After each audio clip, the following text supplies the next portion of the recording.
વિંછિયામાં કોળી સમાજના સંમેલન બાદ આક્ષેપ થયા। પૂર્વ સરપંચ દ્વારા વિપક્ષ પર પ્રહાર કરવામાં આવ્યા। વિંછિયામાં કોળી અને ઠાકોર સમાજનું સંમેલન યોજાયું હતું।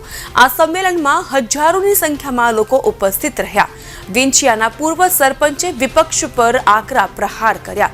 મનુભાઈ રાજપરાએ સંમેલન બાદ વિરોધીઓ પર ગાજ વરસાવી। કુંવરજી બાવળિયા અને તેમના માણસો પર કર્યા આક્ષેપ।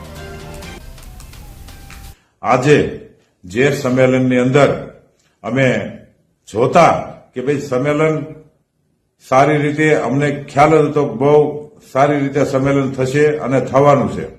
આજે જસદણ વિંછિયામાં જે લોકો અત્યારે નીકળી ગયા હતા ના પાડવા કે ભાઈ કોઈ સંમેલનની અંદર જાતા નહીં।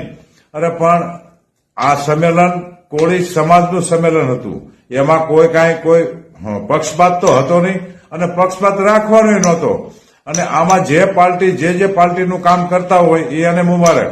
અમે તો કોઈ પાર્ટીની અંદર રસ લીધો જ નહોતો અને લેવાના પણ નહોતા। અને આ સંમેલનની અંદર જે ભાઈઓ બહેનો અને આખા ગુજરાત રાજ્યના જે કાંઈ વડીલો પધાર્યા હતા એ પધારી અને અમારી વિંછિયા ખાતે જે સંમેલનમાં શોભા વધારી તેમનો ખૂબ ખૂબ આભાર।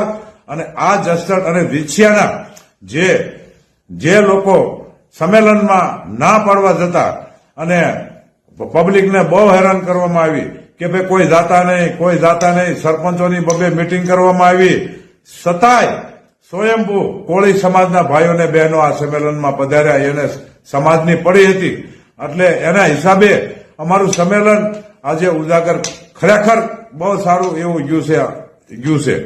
અને જે વિસ્તારમાં આજે 35 વર્ષથી આ તાનાશાહી ચાલી રહી છે એ તાનાશાહીને લઈ અને આ લોકો તમે જુઓ સમાજના સંમેલનમાં ભાઈ શું કરવા સમાજના સંમેલનમાં નહીં જવાનું? સમાજનું સંમેલન હોય, સમાજનું કામ હોય અને ભાઈ સંમેલનમાં તો જવાનું જ હોય।